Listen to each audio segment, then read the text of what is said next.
Yo guys, what's up? Today, I'm super excited to be showing you how to make ambient music like Aphex Twin's selected ambient works. So, as usual, you get the project file and samples and MIDI and presets and all that kind of stuff from this video in the description. And yeah, let's get started. So, the first thing I want to talk to you about is BPM. This is the project file that you heard in the intro, and you can see I'm at 78 BPM here. So, this is obviously much slower than anything really I would usually do, making like any kind of electronic music really. But I wanted to kind of talk about this and tell you really the BPM is kind of ambiguous, like because you can't really count this music. You can't really you can't really define like a time signature so easily. I mean, time signature maybe not so much, but like a BPM so easily, it would be kind of hard to count just because it's like sort of doing a lot, and it's just not got like a beat that you can really lock into like that. So the BPM is really just kind of ambiguous. Like in this case, I made it kind of slow because I guess I just wanted these chords to ring out for a long time. But there's no really like cut and dry thing to do for that. Now the first thing I'm going to show you here are the chords, which sound like this.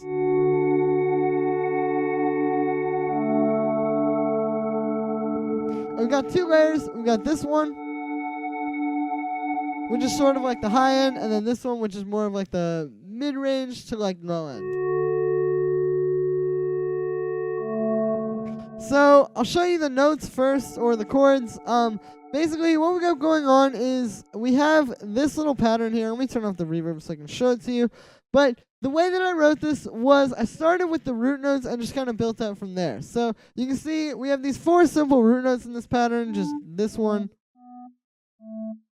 And yeah, all of those 4. So what I did was I just wrote those in and just kind of got something that had that was pretty close to the mood I was going for. Just this sort of not so like dark and sad, but more kind of like, I guess, upbeat ambient music. I don't know, like not sad ambient music. Basically, I'll say that. And then what I did was I wrote chords around those. So you can see like on these chords, they're just basic major chords. Like here we have D major, A major, really nothing too crazy, and then just put the thirds up an octave to make it a little bit simpler. And yeah, and then on this one, I guess we have that voice as well. Like, the key here is really just to start with those simple chords, and then once you have those, you can add in the extra notes. So once I had those, that was what I did. Like, I added these little things like that note, and that one, and that one. And like, what these do is they kind of help, like, they sort of work like a melody. Like, and with this kind of stuff, since you're just trying to make like a simple sort of like, I guess, ambient mood with your tracks, like you kind of want to say a lot with a little, like less is more here. And I think that's kind of like what this illustrates. Like I managed to sort of communicate like most of what I was trying to communicate with the song melodically and harmonically with just this one kind of simple chord progression. And that's what you want to aim for. Like start with the chords and then use a few extra melody notes to just kind of, again, help communicate what you're trying to communicate. Now, for the sound on the first layer of the chords, what I did was I made this kind of cool FM thing with operator. The second one was made with operator as well, and then I just put it into some reverb. So I recommend very strongly using FM synthesis for these kind of sounds because it's like a really good way to make unique sounds. Because of how detailed and nuanced FM synthesis is and how you're really getting in there and like working with the harmonic content of a sound and just really kind of like just putting things together and seeing what sounds good. I think it's a really great way to create interesting and just sort of, I guess, like new sort of timbres of synths. Like, the thing is, it can get really boring to just use saw waves with a low-pass filter over and over and over, or square waves with a low-pass filter, or even just like a sine wave on its own. But again, with FM synthesis, you're able to make these kind of interesting, creative timbres, and I think this is a bit of what Aphex Twin does as well. I know he's also talked about like making his own hardware before and stuff, so maybe a bit of that on all of the selected ambient work stuff, but I think he uses FM synthesis a bit as well in there because that's what a lot of people use for ambient music. So I definitely recommend trying some stuff with operator. The way that I made this one was basically just with 2 sine waves, so really simple, and you can see even just that made a creative kind of cool thing. So we got this first one, the chorus pitch is at 2, and the second one, the chorus pitch is at 4, so I guess it's like 2 octaves up, I believe.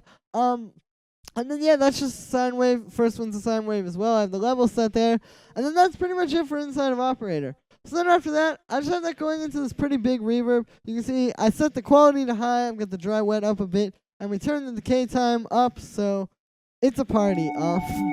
But for real, like, yeah, this is just meant to be like a big kind of like washed out reverb to make this like really like ethereal. Like, here's what it sounds like before the reverb. And then with it. So it still sounds cool and it still sounds right, I guess, without the reverb. But the reverb helps, obviously, give it the ambience and just really drive it home as that kind of sound. So that's the high layer for the chords. The low layer sounds like this. And so this is also made with Operator. Basically, what happened was I started with this one, and I wanted to make something a little bit deeper to just kind of like fill it out more, and make it not just like one layer, really. So I made this one, and this was made with Operator as well. Actually, we have 2 sine waves. You can see I messed with the envelope on the first one, and I have the chorus pitches set like that. So just kind of doing a bit like very similar to what I was doing with the first Operator, but just a little bit different. I wasn't trying to make it like too different. I wanted it to sound like basically sort of like one instrument, if that makes any sense. So I was just trying to sort of like add to what the first one was doing as opposed to do something new. But yeah, so then the only other thing I did in Operator with this one was you can see I have this LFO here, and I have that on the volume of oscillator B. So just kind of moving that and sort of like shifting the timbre a bit. You can hear that movement more when I turn the reverb off, or it's more like pronounced when I turn the reverb off. Here's without the LFO. And then with. So you can hear, like, it just helps to give it some movement and kind of like bring the sound to life a bit.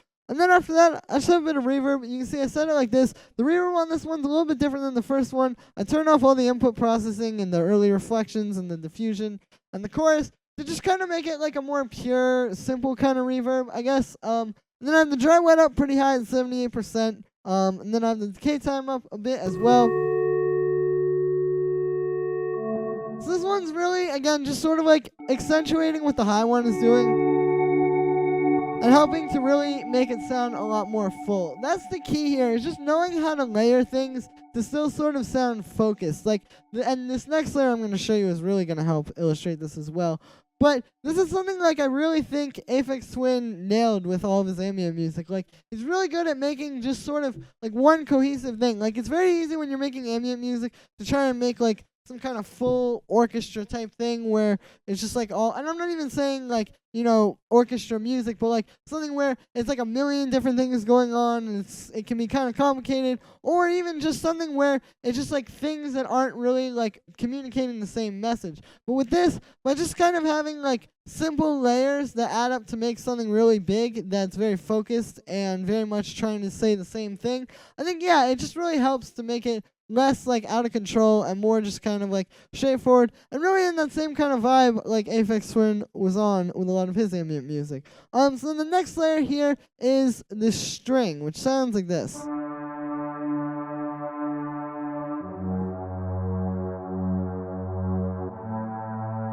So this really helps to sort of do what I was saying in that it's an extra new layer here that's playing a completely different part, but it's still focused and it's still trying to communicate what these chords are trying to communicate. So here's what it sounds like on its own.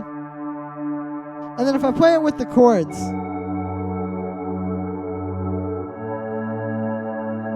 Yeah, you can hear like it's kind of in that low end. This is sort of like the bass. It's not really the bass. I guess I called it the bass there. But it's really just sort of, again, like filling it out more and just trying to help to add something to the overall sound that isn't there. And so what I have here, I'll show you the notes. Basically, it's just playing like stuff that's kind of around the chord progression. Like, for example, here, the root note of the chord that's playing there is D, and then it's playing A, and then yeah, so you can see, like, it's following the chord progression, but then I have these extra notes in there as well, which really just kind of help, like, maneuver it and make it a little bit more interesting. And when I say maneuver it, I mean, like, sort of maneuver between the chords, like, get from one chord to another without it being, like, boring, because these chords are moving and changing. by having those extra notes come in like there and there. So I just wanted to have this sort of low-end bass string thing also do something there to make it kind of fit a little bit better. So that's what I did with the notes. For the sound on this one, what I did was I got this string sample. Here's the original sample. So just like kind of like an old school, like if you have like an M1 or even like any Nexus strings or like just any kind of like old school sort of like keyboard string sample was what I took. This is a sound that I heard actually a lot on Selected Ambient Works, especially like on tracks like number 3 / like Rhubarb, I think it's called. You can hear this a lot. Like he'll do this where he'll have like these kind of smooth digital FM style synths like I have up here, and then like the low string sample playing underneath. So I was trying to emulate that with the sound. So I just put it in a simpler, and yeah, pretty much that's it for that. After that, I put on an EQ8 because this had a bit of high end that I just didn't really want. I wanted it to sound more like sampled and kind of like dirty, I guess, or like a little bit grungier. And a really good way to do that is to cut off the really top high end of the sound. It doesn't have to be like a specific frequency range. It's just whatever is like the range where the highest frequencies are happening in the sound. So like in this case, it's around there that the highest frequencies are happening. So I cut them out there. And you can hear it just makes it darker, a little bit like I said, a little bit grungier sounding, because that's what a lot of those like lo-fi kind of effects do, is cut off high end. And yeah, it just makes it fit a little bit better. It puts it more in the background as well, because you're not hearing that crisp high end that's like grabbing your ear, and it allows you to focus more on the chords while still hearing this as like more of a bass element.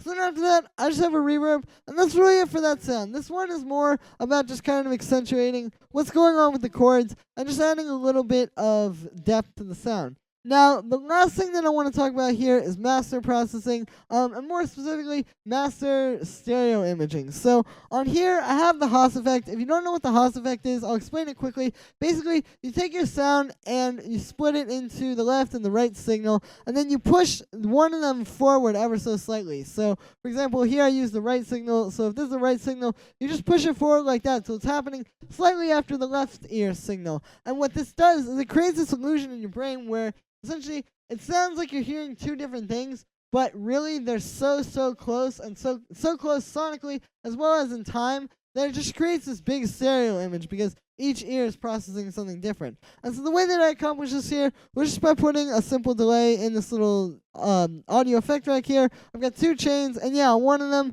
you can see it's panned all the way to the left, and then this other one is panned all the way to the right. On the left ear one, I have the simple delay, so we just have the dry wet all the way up, and the 2 ears are linked, so it's just doing one delay effect. Essentially, it's not like doing one thing for the left ear and one thing for the right ear.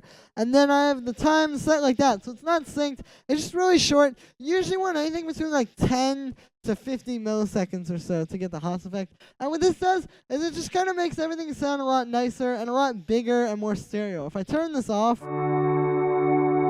it's still cool, and it's still got a nice stereo image. But I feel like this is just like that last little bit of polish to make it sound a little bit smoother. And so, like in this case, you can put this on the master. Obviously, you would never pretty much want to put the Haas effect on your master in like a quote-unquote regular song with like drums or, I guess, you know, that kind of music.